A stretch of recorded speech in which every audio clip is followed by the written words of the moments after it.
Hello mga kapreni! So for today's video, samahan niyo si kaprening gumawa ng hot lemonade. So pagpasensya niyo na nga po dahil wala tayong juicer kaya naman mano-manong pagpipiga lang ang aking pagtitimpla. So alam naman natin na napakaraming benefits ng lemon sa katawan.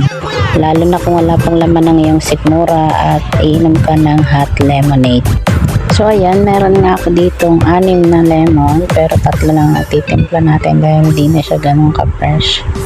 2 days na kasi itong nakastock sa ref. At ito nga, ito try pa lang din natin. So first time ko talagang gumawa ng ganito. Na-try ko to dati pero sa malamig na tubig. Mostly kasi kalamansi lang yung ginagawa ko sa mainit na tubig na may asukal. So ngayon ay lemon.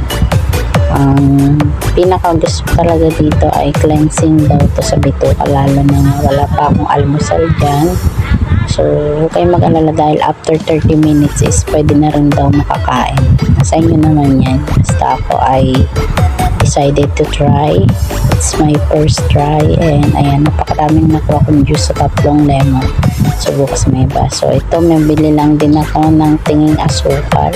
Yung tag 5 piso at nilahat ko na nga dahil for sure anong lasa nito. At nilagyan ko na nga ng mainit and then shake. Ang bango niya guys. Tikman na natin ano kayang lasa nito. Let's go.